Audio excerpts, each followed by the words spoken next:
Welcome to the Geneva Graduate Institute Events Rewind, your passport to global discourse from the heart of international Geneva. Brought to you by the Geneva Graduate Institute. Join us for insightful event recordings covering diverse subjects from around the world. Experience captivating discussions and insights from professors, thought leaders, experts, and visionaries from around the globe. This is the Geneva Graduate Institute Events Rewind, where diverse perspectives converge for meaningful exchange.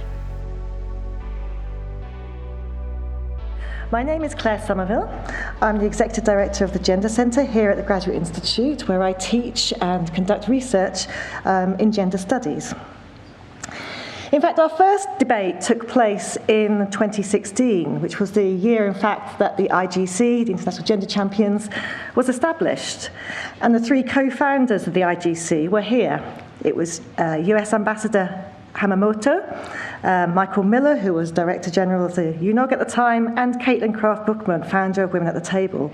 And they all participated in different ways. Back then, our voting was with paper. The theme, in fact, was gender parity. The House took the stand that betting on gender parity as a game changer was a risky gamble. With the debating prowess of Kate Gilmore, then the Deputy High Commissioner for Human Rights, the House won the debate. With her wonderfully witty wordsmithing, the line, "It's equality we want," she said, "not equantity." Quotas, however, do have a long and successful history in Geneva. Proof of point is the Interparliamentary Union, IPU, where countries are required to bring a gender-balanced delegations or risk voting sanctions. Corrective measures require consequences when breached. So what could all this mean for multilateral negotiations on the environment and climate change? That's the topic of today's debate. And I would like to welcome you all here today to participate and to vote and to ask questions later on, and to welcome our moderator, Marie Holch. Marie, please come up. Marie is a master's student here at the Institute. She's also the class representative for Gender, Race and Diversity, and she works on gender, peace and security and is writing her dissertation on this. So I welcome you to the floor and to launch the debate, and I wish you all debaters very good luck. Thank you. Thank you, Claire.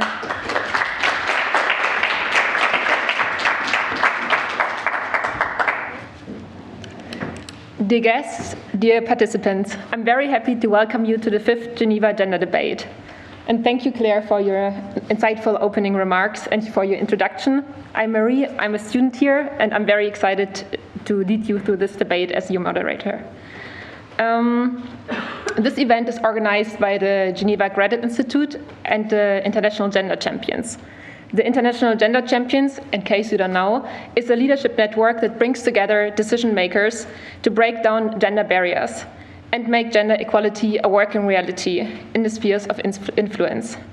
The network numbers over 300 active champions and over 400 alumni who are the heads of international organizations, permanent missions, and civil society organizations.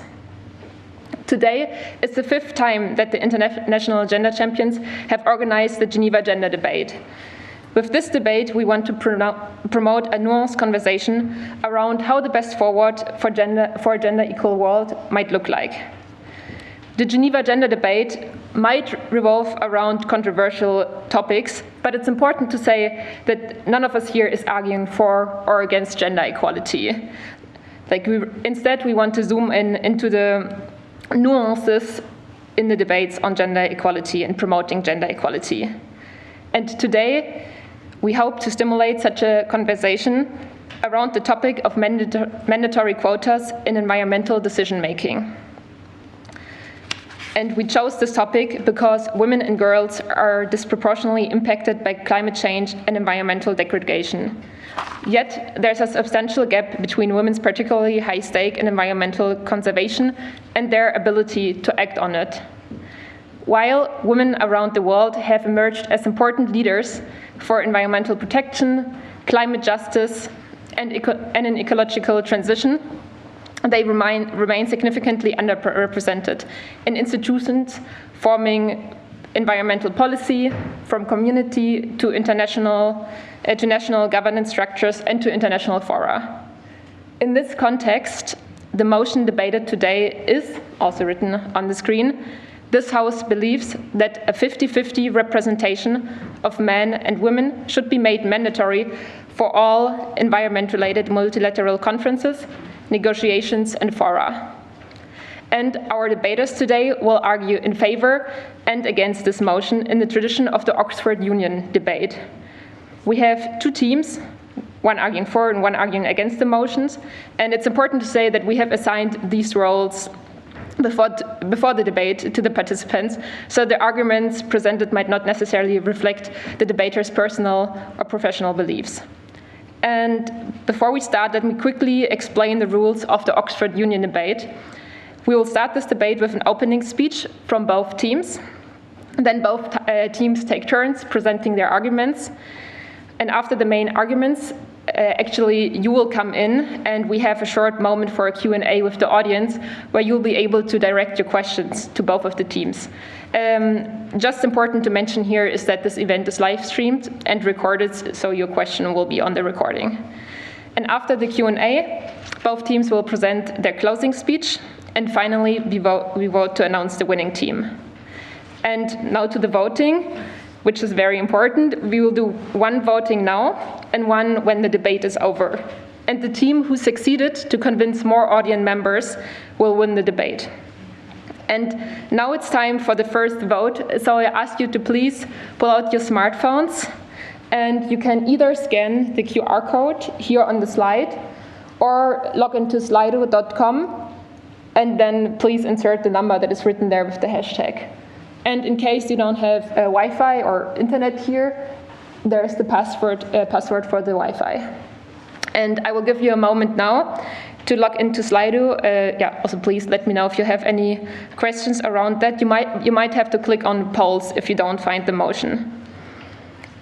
And you will be able to vote in favor or against the motion, like based on your current opinion. I will give you a moment now. Okay, first results are already coming in. Okay, I think we have an audience in favor of quotas so far. I will give you all a moment. I still see some smartphones up. Would be great if you can all vote now, so we have a good picture of what the opinion is in the room.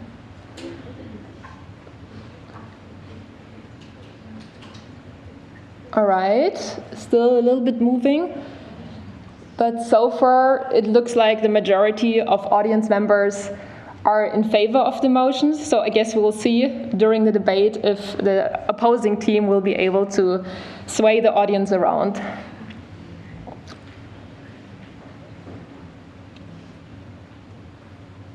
All right, I think we can leave this for now. And now it's finally time to introduce our amazing speakers for today. I will first would like to invite Adriana Quiñones to the stage, who's the head of human rights and development at the UN Women Geneva office. Welcome.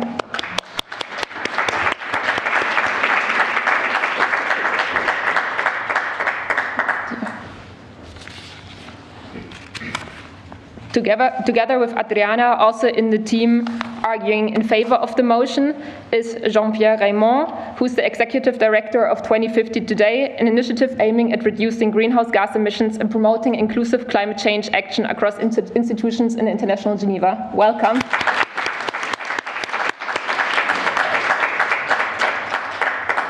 Now I will introduce the team arguing against the motion. First, I would like to welcome Ambassador Nadia Theodore to the stage, who is the permanent representative of Canada to the World Trade Organization in Geneva. Welcome.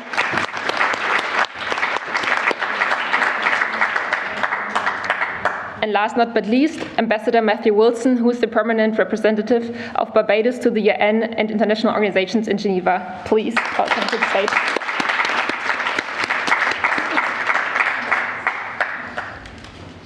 All right. Now we will start. Each team will have one person deliver a 2-minute opening statement.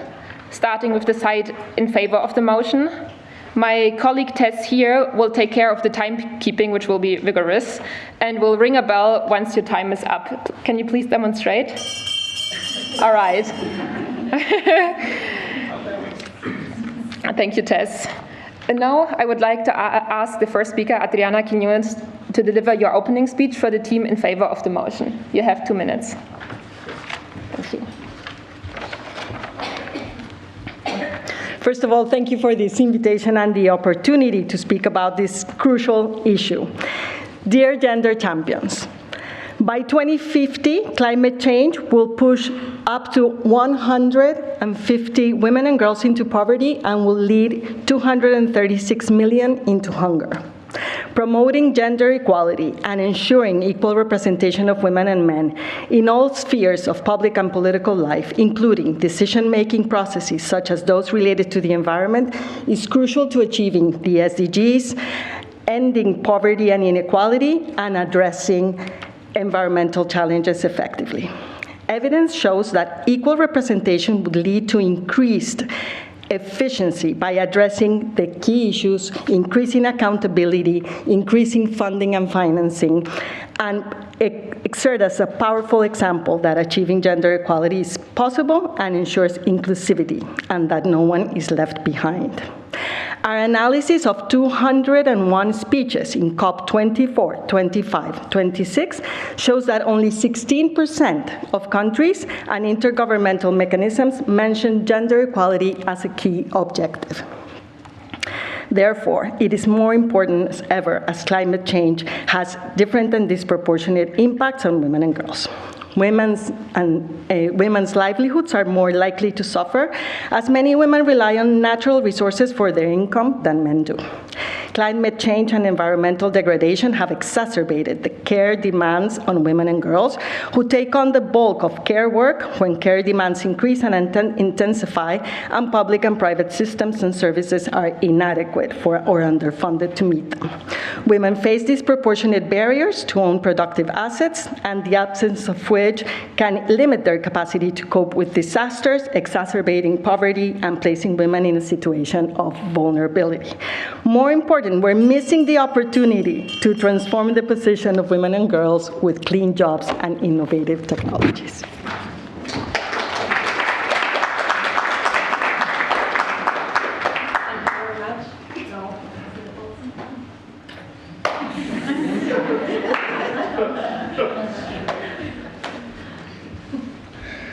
Women and girls and other vulnerable communities are the most affected by the climate crisis. And frankly, we will not turn back the clock at 1.5 degrees unless women, girls, and vulnerable communities are part of the solution. But is the way to do this at the level of the negotiations of rules and regulations by making a 50-50 mandatory rule? A question for the organizers today. Why have you not sought to make 50-50 representation in this audience? I counted, there are 15 men in this audience. There are 75% of you who identify as women, 15 men. But shouldn't we have put a cap on the number of women signing up for this event to make it more equal with the men in the audience? Why haven't you done that? Because you want to ensure that you get the best of everyone in this room and in this debate. That they don't want to purposefully exclude interested and interesting people from this room. That you don't want to mandate in such a strict numerical term what this audience must look like. Now let me be clear. We need rules and regulations on representation. We need it for men, for women, for non-binary, for persons of color, for vulnerable communities, for indigenous people, for people of different backgrounds, educational levels, skill sets, and geographies. We need that because the environmental multilateral negotiations are trying to solve a global problem of the global commons. And that means that all perspectives are welcome and all perspectives are needed. But to interpret that through stark numerical targets seeks to address the symptoms rather than the underlying cause. It is a social media catch-all phrase that makes people feel good, but takes attention away from the fundamentals. Why are women not being given equal opportunity to be at the negotiating table? Is it a policy choice? Is it really true that they can't find enough women with the right skills? Is it tokenism? Have any of you heard of the book Atomic Habits by by habit-building expert James Clear, where he mentions a Harvard study at the Massachusetts General Hospital to see if they convinced people to drink more water and less soda. They didn't talk to anyone. They didn't mandate targets. They simply added more water in the cafeteria fridges. And what happened? Over the next 6 months, people drank 25% more water and 11% less soda. So create the environment for more women to be actively engaged on environmental issues at the local level. Create spaces that are comfortable and welcoming for women at these conferences. Actively reach out and be intentional on women's participation. And you will get the right mix of participants who have chosen to be there because it is a space that values their contribution. I rest my case.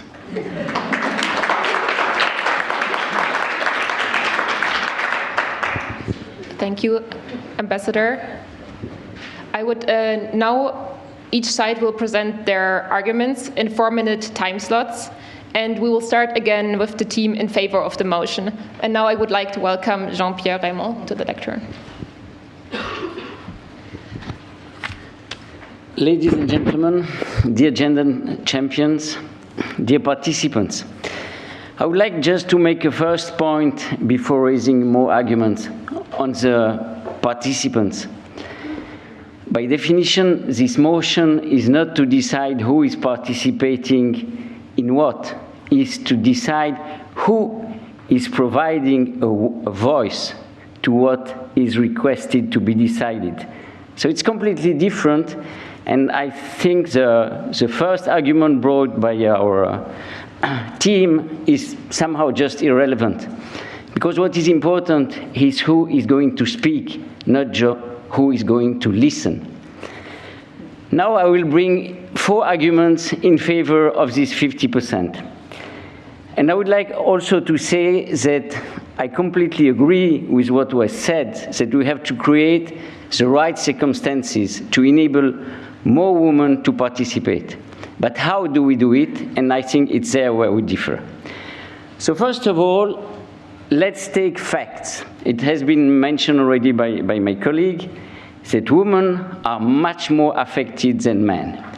And here, I think it's important to realize that climate change, loss of biodiversity, overall destruction of our ecosystem is not business as usual, a simple problem to be solved.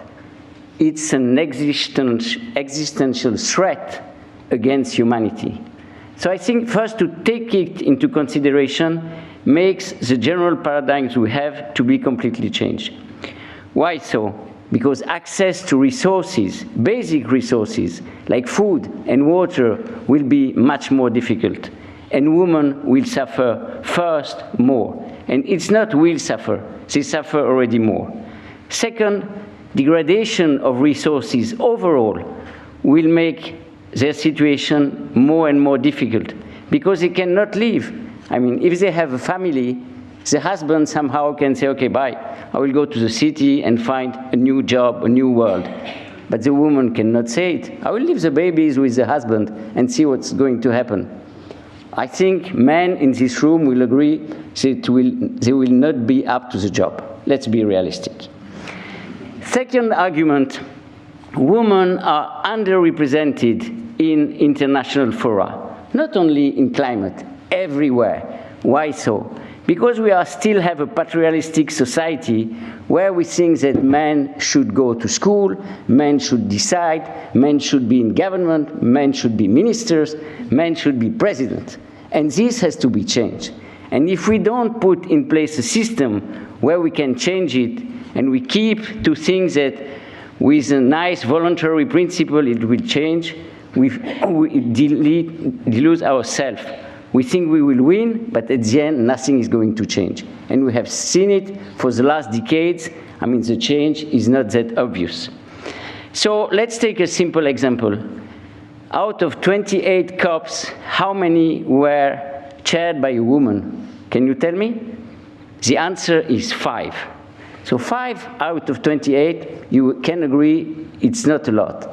And even worse, in one case, a woman would have been the chair. She was the Minister of Environment.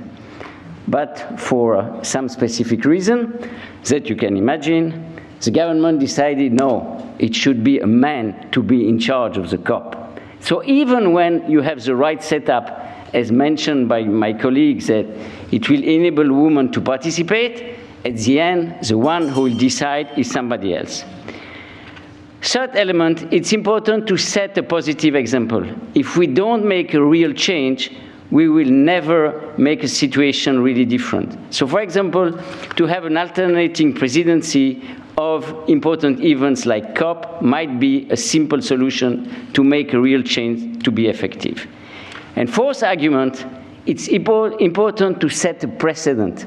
Because if we don't start by doing something concrete and have a mandatory 50-50 is something simple to be followed, and it will make a change, we will never be able to contaminate somehow other institutional bodies like the General Assembly, the Human Rights Council, or even the Security Council. So it's important to make this real change mandatory so we can start a real and serious discussion. Thank you.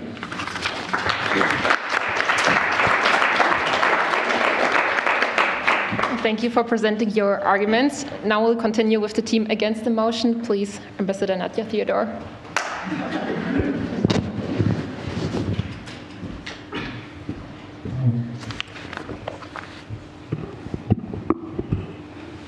Why 50%? Why not 60%? Why not 70%? Or whatever percentage is needed to ensure that the views and experiences of women in all of their diversity can be represented in international climate and environment spaces. It is my view that achieving gender equality requires the recognition that every policy, every program, every project affects women and men differently. Women and men have different perspectives, needs, interests, roles, and resources. And those differences may also be reinforced by class, race, ethnicity, or age. They may be different based on the geographic location or the occupations pursued by women. They may also be different based on religion, caste, or other demographics. Policies, programs, and projects must address the differences in experiences and situations between and among women and men. We agree. We also know that environmental degradation, pollution, and climate impacts affect women differently than men due to their roles in societies. Because the impacts are different, we must look to climate solutions which deliver for women and their specific life circumstances. In doing so, we should be wary of tokenism and strive to ensure, as we bring in women representing different lived experiences, that we ensure that we are providing space for true engagement rather than just allowing for names on a list. We also need to ensure that multilateral environment negotiations create opportunities not just for representation, but for seats at the table with real decision-making authority when they get there. Equal participation goes beyond numbers. It involves women's equal right to articulate their needs and interests, as well as their vision of their society, and to shape the decisions that affect their lives, whatever cultural context they live in. That is why I argue that a 50% target is a blunt tool. And let me be blunt. The very fact, and it is a fact, that we have more than enough women of different demographics, from different demographics around the globe to actively and impactfully participate and lead in climate and environment conversations, but yet decision-making tables remain pale, male, and stale, speaks to the very problem at hand that a quota will not address. The problem is this. It is not the who of leadership that makes true change. The poignant saying used in change management theory, soft on people, hard on systems, comes from the recognition that you can change the pieces on a chessboard, But if the game that you really should be playing is checkers, you will remain stuck. When we focus on the numbers, we lose focus on where the real harm lies. The systems and the structures that consistently and continuously leave women out of decision-making processes, oftentimes while we are at the table, or intentionally choose women who are committed only to supporting and maintaining the status quo. Not all skinfolk are kinfolk. Changing the systems and not just adding numbers should be the focus.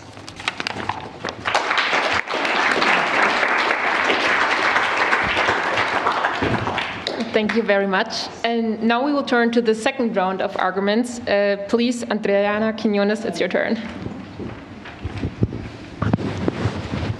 Well, thanks for providing that introduction to our closing statement. We couldn't agree more. It's not about the numbers, but we do need to stand on a standard, on a minimum standard of representation. And that is what women and girls all over the world have been looking forward, have been striving for and fighting for in recent years. And it has only, even though the effects of climate change affect more women and girls, women have been at the forefront of environmental activism, in particular Indigenous women. They only make up 15% of the environmental ministers at national level. Something has to change.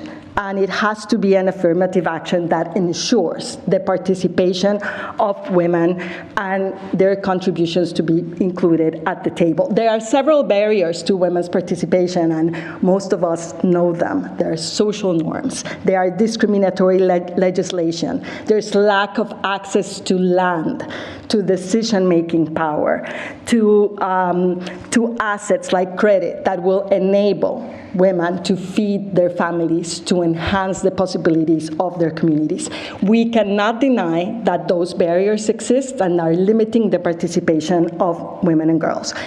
Grassroots organizations and feminist organizations participating at different COPs have been responsible for increasing targets, for increasing indicators, which result in increased funding, in increased accountability, and as we saw during the COVID-19 crisis, when women's organizations were at the table, enhanced service provision and response by government was possible.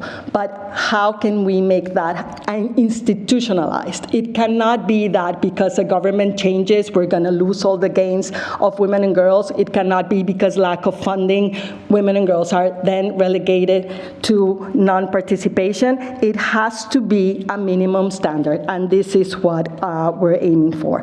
And it is about building transformative change.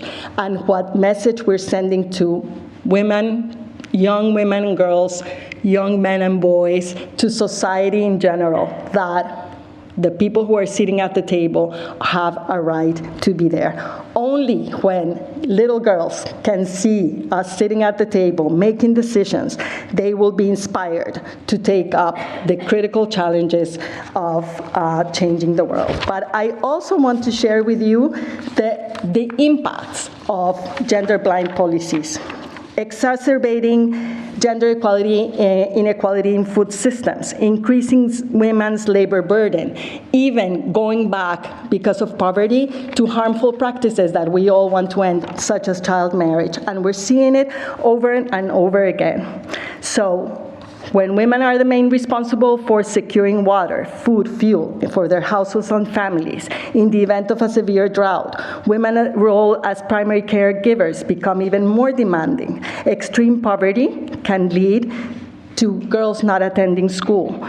And it's so important to take into account gender-specific needs and vulnerabilities when designing environmental policies to ensure a fair and inclusive approach. This may come and go unless we have established the practices. And so for us, Policies to create an enabling environment for women's participation, such as quotas, have demonstrated that they ensure that there is an equal opportunity to participate, that the interests and perspectives of those represented can be included in the discussions and be part of decisions and agreements. Our research of the gender snapshots shows that the introduction of a gender quota has positive effect on the number of female parliamentarians. And it tells us that the higher the number of female parliamentarians, the higher probability to adopt gender-sensitive environmental policies. Thank you.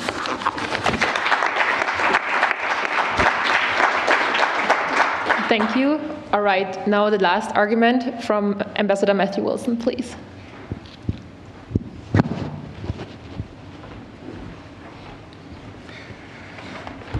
I'm going to get personal. Nadia and I are clearly people of color, proud people of color. And we have made it to where we are through hard work, opportunities, and let's face it, sometimes having to deal with some prejudices. Being a woman, being someone from a small developing country, being black, let's not sugarcoat it. But would Nadia have wanted to become an ambassador because she happened to be the last 50% allocated? Or would I have been happy to stand down for this opportunity because I might have made it 52% men and hence not met the 50-50 targets? I don't think so.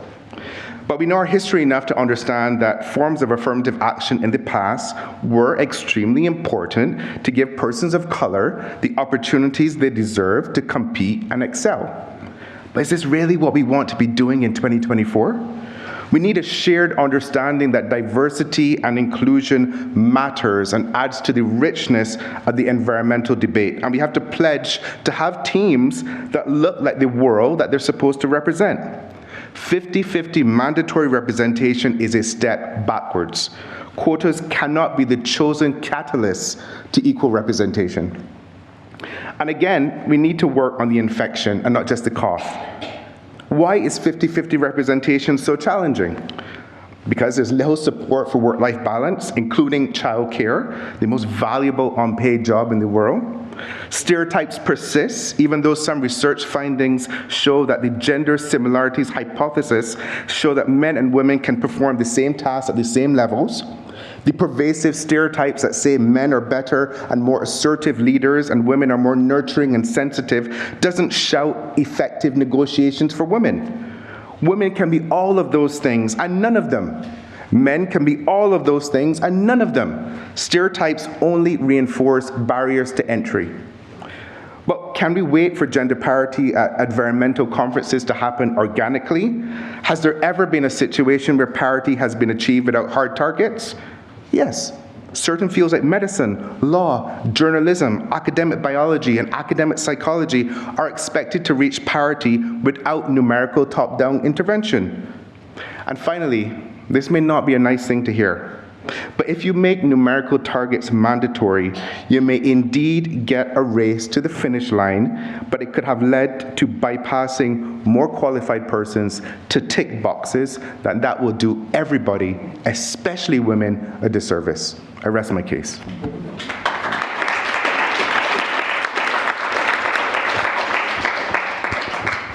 I would like to thank you all for your powerful arguments. And now will be the moment for the audience to come in and ask the questions you might have that have come up during the debate. And please keep your questions short and address which team you would like to answer, the team in favor or against the motion. Also, I want to remind you that this event is live streamed and recorded, so your questions will be on the recording. And now if you have a question, just raise your hand and there will be a microphone passed to you.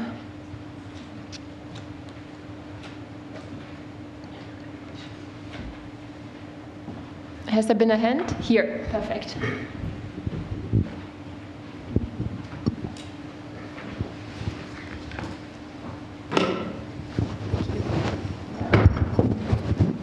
Okay, I'll keep my question brief. I'm not sure if it's allowed to be open to both sides, but in general, continuing on the point from Ambassador Wilson, do you believe that having the 50-50 quota will successfully also take into account intersectionality, because we do know that women come in many different forms. There are women of different races, women who are also transgender, and part of the queer community as well. So will the 50-50 representation successfully take into account also intersectionality, or will there be a limit there as well? Thank you.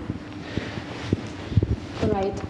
Would this team like to start answering? One of you?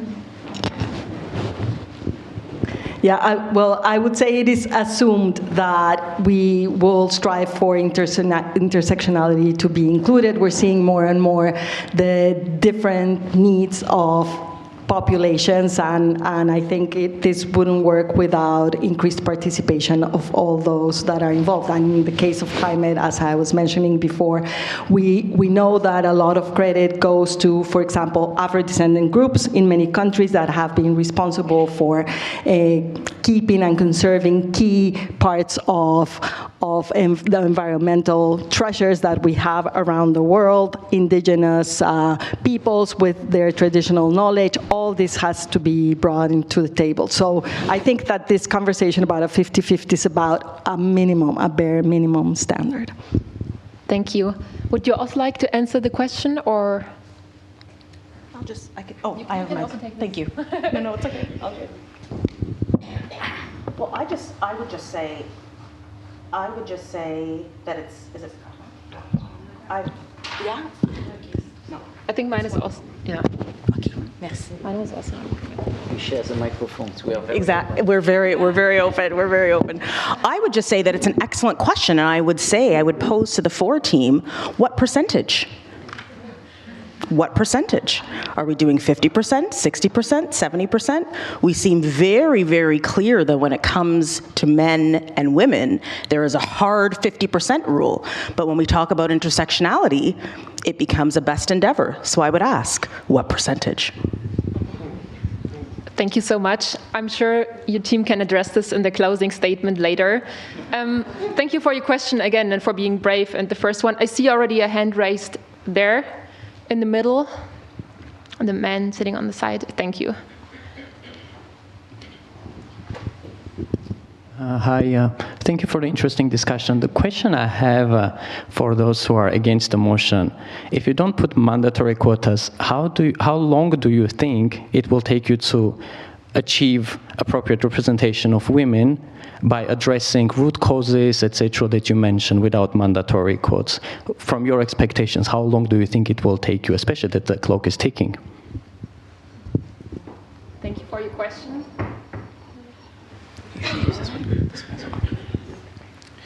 I mean, I believe in doing things the right way, not necessarily the fast way. You do things the fast way, and it's not going to be sustainable. And you might not get the right people at the table. I agree with you that when you look at the analysis, even when it comes down to pay parity, this says what 200 and something years is ridiculous. So I completely understand that, but we need to turbocharge what's happening at the local level. That's where we need to put our emphasis. Turbocharge what's happening at the local level, not just say, well, okay, can we please have some people to fill these seats? I don't think that's appropriate and is not sustainable, and I'm not sure that you're always going to get the right people at the table of these very important negotiations if you do it that way.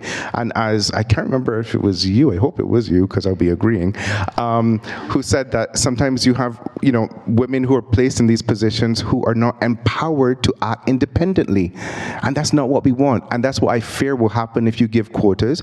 You'll just have a lot of countries say, okay, let me fill these seats with women who are going to say exactly what we want them to say, and that's not what we want. We want women who are sitting there who are empowered to be able to speak their mind. Thank you. Thank you very much. I think we can maybe take two questions more for now. I see one right there in the front. Okay, let's just start with that one. Yeah. Hi, I do agree with what was said, but I see the example of Rwanda, who's the leading gender equality champion in the world. And they have a mandatory rule of 30% women in everything leadership, like including private sector. And now the country has surpassed that 30% threshold, and they're at 61% representation of gender and political leadership. So if we don't put that threshold, then how do we ensure that we trespass it and achieve all the goals that was mentioned, including achieving intersectionality, integrating in the gender representation. Thank you.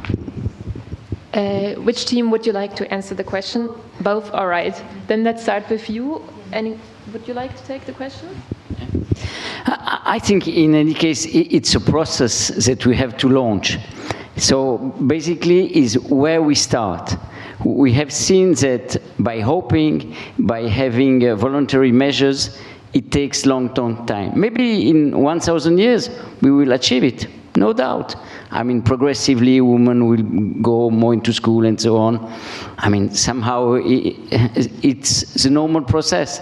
But do we have 1,000 years in front of us? I don't think so. So I think by putting in place a simple measure that is clear-cut, okay, somehow it might be a bit arbitrary, but at least it has the merit of the simplicity. It shows a way forward. Thank you. Would you also like to answer? All right. Sure. I would just say thank you for proving our point. Rwanda leapfrogged to 60% without having a 50% quota.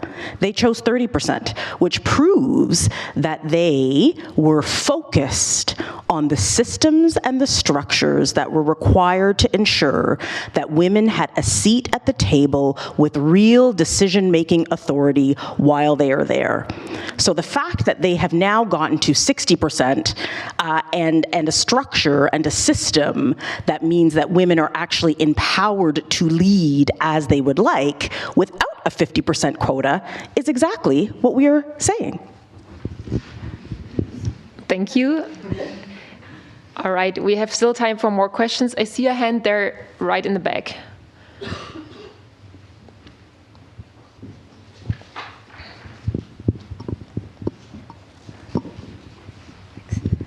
Thank you very much. This was a really interesting debate, but I have a question for the opposition.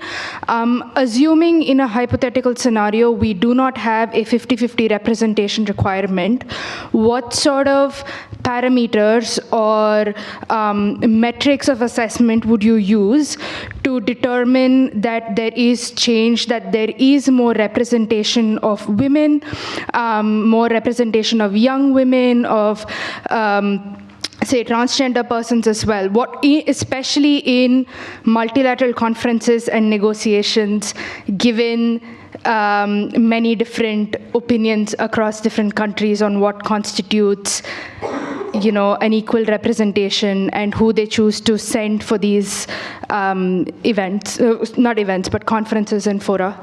Thanks. Thank you for your question. I really love these questions, keep them going.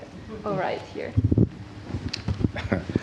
I don't know how many organizers of conferences I've ever really heard beyond that one line that you see in an invitation letter saying, you should have give preference to women or people who are not normally represented in your delegation. That's this kind of soft, routine language they put at like a footnote that no one ever sees.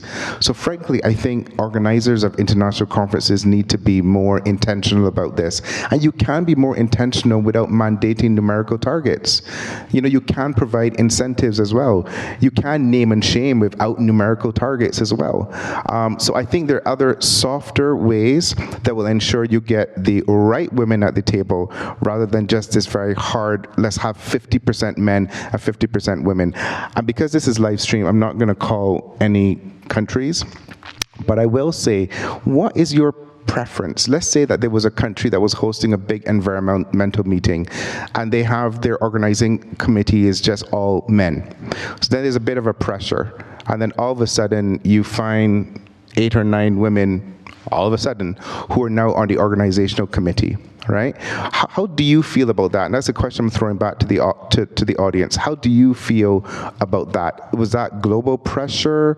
Was that embarrassment? Was that a recognition that they themselves needed to have more representation? So I throw that back out to you and the audience to think about. Thanks. All right, we still have time for more questions, so be brave. Yeah, I see a question here in the gray sweatshirt.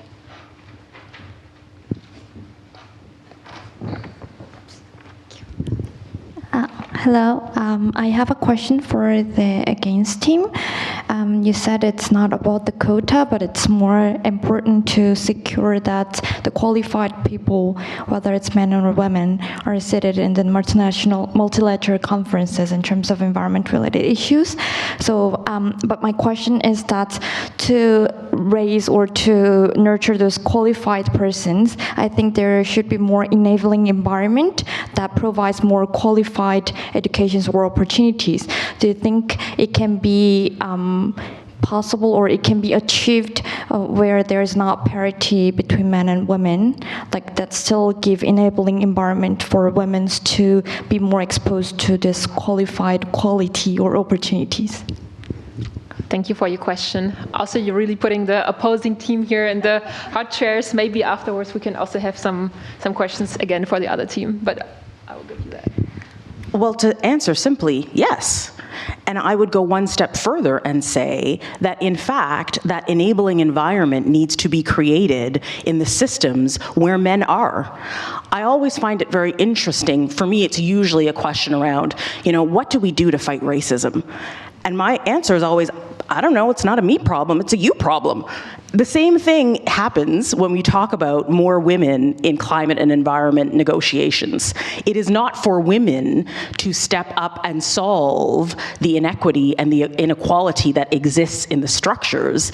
It is actually for those who are already there, championed perhaps by those who are committed to doing better and to seeing success, to change the systems and structures. And then, as my esteemed colleague said, organically, you will see not just an increase in numbers, but an increase in leadership, a change in leadership, and a change in outcomes, which, let us be reminded, is really what we are looking for. We're not interested in representation, we're interested in power. That is when you will see the true change. And I just want to pick up on one thing so that you don't leave here with the wrong impression from our team. When we say that things should happen organically, that doesn't mean we should leave everything to the market. It doesn't mean that we just sit back and, hope that things are going to work out. Not at all. There are things that need to be done with the education system, things that need to be done with work-life balance, like with childcare. So these are things where very specific policy interventions and changes need to happen. We are just not convinced that the end goal of all of that is mandating 50-50 equal representation at environmental conferences. A lot has to happen behind the scenes, the back of the value chain, to make this thing work and to make it sustainable. So when we say organically, we're not saying we step aside. We're saying that there are things that do need to be massaged, very clear policies that need to be put in place. Thanks. Thank you. I already saw a question there in the middle. Yeah. Oh, there are two questions. We can also take both at the same time.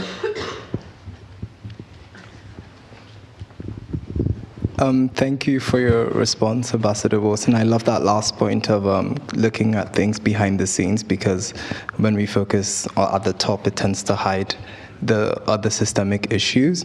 I think one question that I'll pose to the against and the for has been, we've been talking about qualified a lot, and do you think we should trouble what qualified looks like? Because I think that may be part of the problem when we talk about this, in terms of women or men should have certain qualifications look a certain way for them to be in specific places, but that might be why some people are for the 50-50, because there's a hope that different experiences means that they are qualified in different things, and we need to hear these different qualifications, and qualification should not be a white male standard of, so this is for both teams. Thank you. Thank you for this excellent question. And there was another question here in the front, in the middle. Yeah. I think we can take both at the same time. Yeah. Thank you. Thank you very much. A brief question for the for and for the against. For the question for the for is, does 50-50 representation of men and women assume that gender is binary?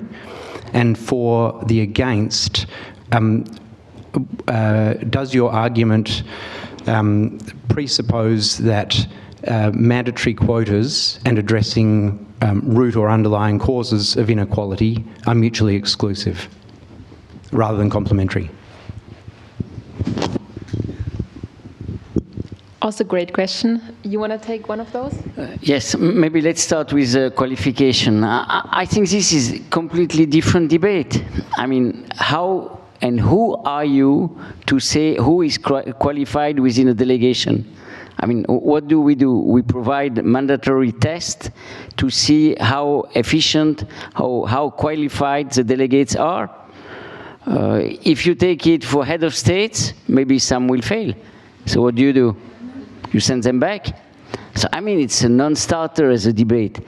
We are all in favor of qualified people, but at the end of the day, it's up to the government to decide who is sending. Someone might go for holidays because it's a nice spot with nice beaches, and sometimes he can go in the afternoon in the conference. Other one will be more serious. But I mean, who are we to judge? At the end, it's a sovereign decision. So qualification is completely different. Having quotas for men and women is a simple measure to emphasize the need for real representativity. Thank you. Well, I would say that, of course, it's an old discussion, the 50-50, and is it binary or not? I, of course, think that what we're talking about is a minimum. Our calculations for ensuring gender parity are of 300 years. So what we want to achieve is, of course, representation and the voices being heard of many different groups, but at a minimum, ensuring that 50% of women can be present will enable us to also start increasing the participation within that of the different interests of indigenous women, according to migrant status, according to different, of course, gender identity, many different facets of life that need to be included, and we're just starting working on that. But we haven't even achieved that. After so many years of quotas, we have not surpassed the 35% of representation of women in parliaments. We have not surpassed the minimum participation of women as ministers. We don't have equal representation of women in the private sector. We need to continue to increase that. And once we do that, we can start evaluating how it worked, how it can be improved, but we are not even there. And that's, I think, something that should concern us, because we're talking about 300 years to achieve gender parity as a minimum. Thank you. I will give you also the chance to answer to one of those questions, or both if you want, and then we'll move on to the closing statements. Thank you. Thank you, Theo, for that question on qualified persons. Yeah, I think that's a whole other discussion, but I will tell you, well, should I speak for you, Nadia? For Nadia, myself, and Simon, the ambassador from the UK here, we all cover trade issues. I don't know if we would say we are trade experts, you know? So qualifications are about what you bring to the table as an individual. So I don't want people at the environmental table who just have environmental degrees. I want people who have lived experience. I want people who have a voice, who have something to say, something to add, value added, who can share true experiences. So that's the kind of qualifications that I'm personally talking about. And on this issue about whether or not 50-50 is mutually exclusive or complementary, look at the UN system. The UNSG has made such an effort to get parity at the level of heads of agency, and he's done it. It's great. But dig a little bit deeper. Look at the P2s and the P3s in the UN system. You're not getting women at P4 levels or P5 levels. Why? Because we're not dealing with why women never seem to make it to the P4, P5 levels. They're great at the entry-level positions, the P1 and the P2s, and we are using this quota system to appoint them as USGs and ASGs and heads of agency, but no one's paying attention to the P4s and P5s. And why are they not getting there? Because we don't have childcare systems built in. We don't have work-life balance built in. We don't have any of those things built in at that part of the career path where women need it the most. And this is my concern about these kind of 50-50 mandatory issues, even at the level of private sector boards. They think that they've achieved it, they've ticked a box, and then no one pays attention to what's happening behind the barriers a little further down. And that is why you will never get an organic rising of women through the ranks, because you're not paying attention to the barriers within the ranks that stop them from being able to do that. So I'm very, very concerned about us just focusing on a numeric target, because I think it gives companies and organizations and conferences a free pass not to deal with the real issues. Thank you. Also, thank you to the audience for your wonderful questions. I think, this was a great discussion. And now it's time to turn to the closing statements from both teams. Each team will have the chance to summarize the key points and respond to any issues raised in the debate. You will have 4 minutes, and we'll start with the team in favor of the motion, Jean-Pierre Raymond. Ladies and gentlemen, thank you, and it's a pleasure to be back again for the closing statements. First of all, let's see on what we agree, because I think this is fundamental. Basically, we have the difference are not that big. First of all, we all agree that women are more affected than men. So this is a very important aspect where we can find solutions and see how. Second, we all agree, and this is extremely important, that women are underrepresented, not only in environmental fora, but in any kind of situations. So now the question is, what do we do concretely to make this change? So our colleagues are in favor of the gradual approach, saying by naturally it will evolve. Sooner or later, creating the nice, appropriate environment, everything will change. The problem, as I mentioned before, that because we have no pressure, somehow we have no specific rules with clear objectives to achieve, no way to measure if we succeed or not, we will continue to make little changes that might improve overall in the decades or 100 years to come the situation, but it will not deliver what is needed now. The underrepresentation I mentioned, and the fact that women are much more affected than men in climate circumstances or environmental disaster. So somehow you will not solve the problem and bring the solution, but this idea of gradual, voluntary modification. We need to put a rule, a simple idea where we have to strive for and find the way to implement it. So if we say the goal is 50-50 by, let's say, 2030, it's not tomorrow, but it's not in 2050, so it's also different. I mean, at least we have a goal. How we will change the system, it will take time, this for sure. But just thinking that we have to take into consideration everything, because the whole system has to be changed, without a clear indicator, without a clear goal, we'll just delude ourselves, because we will not able to make it and make this fundamental change that is needed. So we need a slogan, something that we can take action for. Otherwise, it's just business as usual, and it will not change. I will give you here a small example. We all agree that overspeeding or going too fast in any situation with a car or a motorbike or whatever is not good. I think there we all agree. So we can say we have put the right lamps, green, black, red, sorry. We have the right signals to inform everyone that here you have schools, here you have hospitals, here it's at night, so you have to reduce the speed. Everybody will be in favor. I mean, you create the nice, enabling environment to convince everyone that overspeeding is bad. Okay.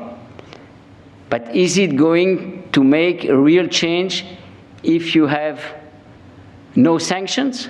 If you say, okay, you didn't respect, you didn't follow the nice ideas we have provided to you, too bad. You just killed 2 people, 5 children in front of the school, because you were not taking into consideration all these nice principles we have set up with the right signals and so on. No, it just doesn't work. You need the sanctions. You need something that is clear-cut, black and white. I'm sorry to make it somehow simple, but we need a strong message, and this has to be a political message. By having a 50% participation, you ask everyone to think about how they organize their delegation, how they are really representative, and you open up to any kind of sector, be it indigenous people, marginalized people, and so on. So it's a way to shake the system and to make the change. Thank you.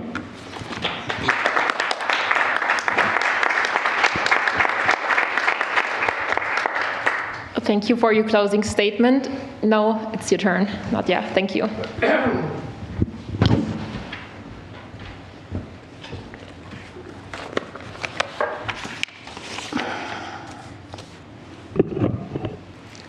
Let me be crystal clear. Nobody is arguing for a soft, gradual, steady-as-she-goes approach to achieving gender equality in climate and environmental negotiations. Quite the opposite. We are arguing for strong, bold action that gets to the root cause of why we are where we are today when it comes to women leading on climate and environment.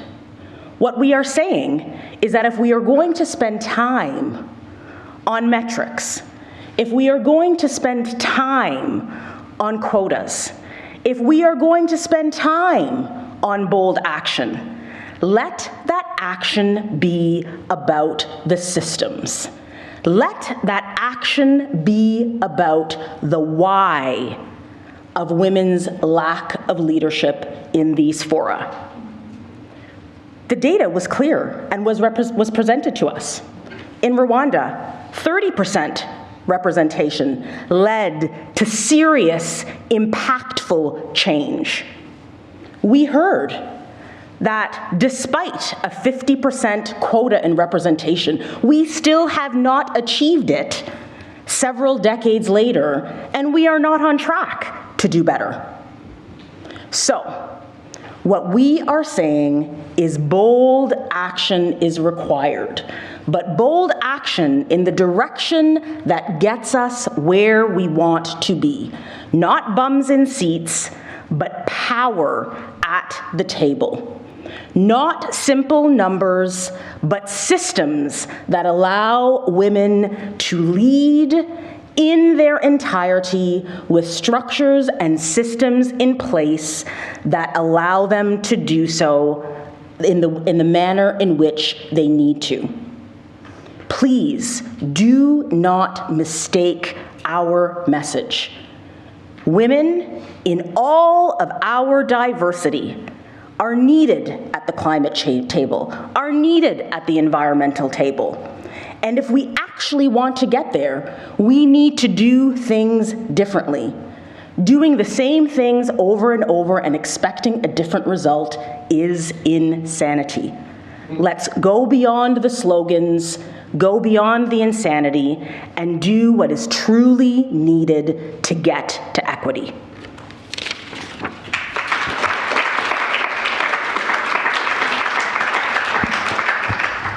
Finished perfectly on time. Thank you very much for both of your closing statements. And yeah, before we do the final voting, I first want to give a very big thank you to all the debaters today for presenting your powerful arguments.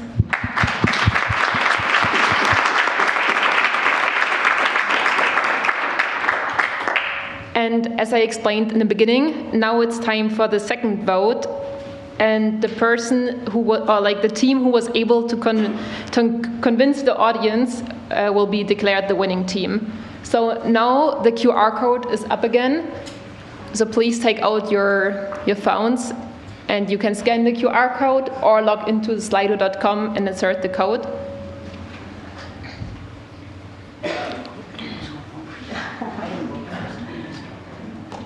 Are you voting as well? All right. All right. I did it before. One voice is one voice. All right, I will give you all a moment. Also, if you don't have access to internet, there's the Wi-Fi code on the top right corner of the screen. So you should all be able to log in. I still see some phones up. I have to say, I will wait for the final results, but it already looks like the against team was able to sway the audience around.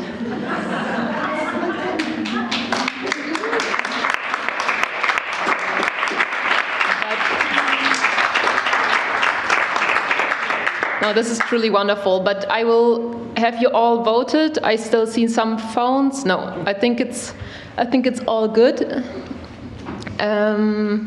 My colleague up there is calculating the final results, since it's not that easy. But again, I really want to say a big thank you. I think, yeah, both sides presented wonderful arguments, and this is a debate that we're probably going to have in the future again on quotas, on representation, not only related to environmental negotiations, but to many other fields as well. So thank you very much again. Let's see, do we have the final results already? Okay, I think it's taking a moment, but like I said before, I think that it looks like the team arguing against the motion won this debate. So thank you very much. You have been really, well argumentative. I've been told that before. I mean, maybe now that we're waiting, I wanted to ask you how it was for both of you to debate for both sides, since this might also not be the professional or personal opinion that you were reflecting. Would you like to say something about that? Please. The winner first. I was going to say, gracious winners will give you the floor. Okay, so let's start first with women. No, for me, it is very interesting to have this discussion because we are always arguing for the participation of women. And it's interesting to see how we can place the same ideals that we're striving for either or of the arguments. And I strongly believe, in spite of this debate, that it's women who know the solutions to the issues that affect them. It's women who have not been at the table, and we need to continue pursuing the mechanisms for them to participate and have their voices heard.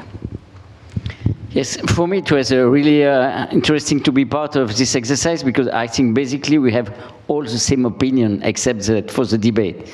We are all in favor of the advancement of the women's participation. And what is really important is to find the common points and to find the way forward. So you have seen that both arguments can be valid.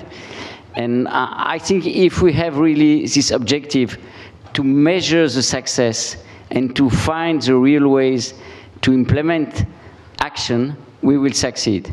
That's why it's really important to set the bar quite high and to measure it, maybe not to make it mandatory, but at least to take this measurement as a requirement to measure the success or not. And this, I think, it's really important.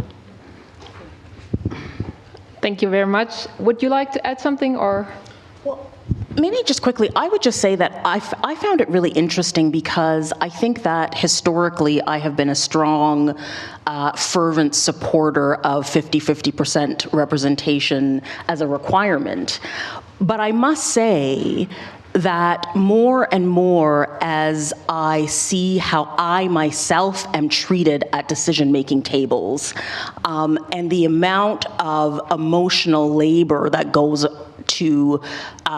along with participation and representation when you are a woman, when you are, speaking for myself, a Black woman, without the supports and the systems and the structures in place that allow you to really have that strong voice at the table and decision-making power. I start to wonder myself if we are over-indexing for numbers as opposed to over-indexing for structures and systems. So I found it quite interesting to do the research and to hear all sides of the argument, and the questions were fantastic. So thank you very much. Thanks. I have to confess, I love to win. I do. It's a problem I have. I love to win. So I am happy that we won.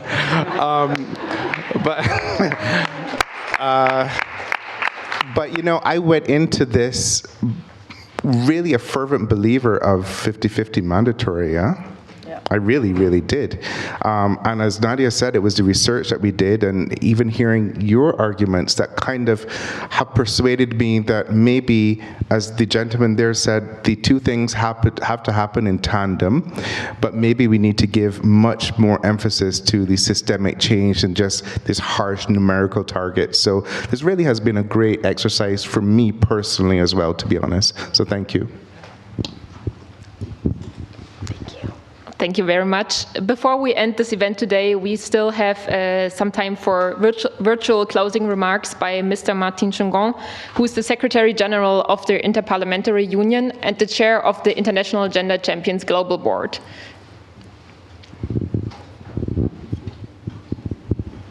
Hello, champions, dear guests, dear friends. As we bring the curtains down on our 2024 Geneva Gender Debate, I want to extend my heartfelt appreciation for your presence and contributions today. Our annual Geneva Gender Debate is an important reminder that constructive, nuanced dialogue and a willingness to challenge and learn from each other must be at the heart of our work. In today's debate, we have seen compelling arguments made on each side. While views on the best way forward might differ, I believe that we all walk away with two shared conclusions. If we want to effectively address the climate emergency, we cannot afford to lose out on the perspectives, expertise, and leadership of half of the world's population. And we have to do everything in our power to spotlight those who have traditionally been excluded from decision-making spaces. I encourage all of you to let this awareness echo throughout our work and personal actions, be it through advocacy, policy making, program design, or academic research. I thank the debaters for their invaluable insights and for enriching our understanding of the challenges and opportunities ahead of us. A warm thank you also to our excellent moderator. And of course, a special thanks to the organizers of this event, our great partners at the Geneva Graduate Institute, and the dedicated team at the International Gender Champions Secretariat. Let us persevere in our efforts to make climate justice a reality for all and advocate for inclusive policies and practices across the multilateral sphere. Together, we can nurture a more equitable world in which every voice is heard. Thank you.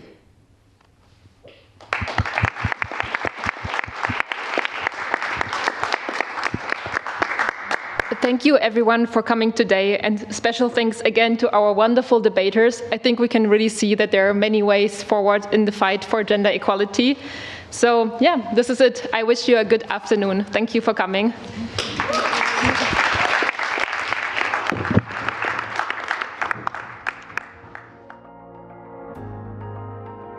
Hello, listeners.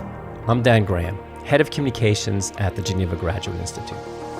As we delve into the complexities of global issues, I'd like to introduce you to another series that offers a deeper dive into key global issues.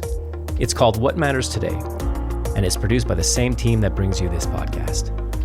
In What Matters Today, I, along with guest hosts, ask our faculty to provide their expert commentary on pressing global matters. From dissecting international relations to addressing development challenges, What Matters Today offers scholarly insights that complement our event discussions.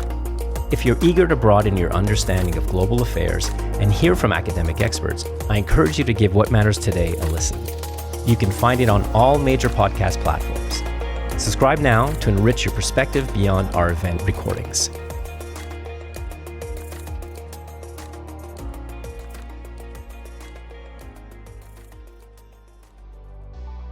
This podcast series is produced by the Geneva Graduate Institute. Follow us on your favorite podcast platform to stay updated on our latest episodes and to keep the conversation going. For more information about the Institute or to join one of our live events, please visit our website at graduateinstitute.ch.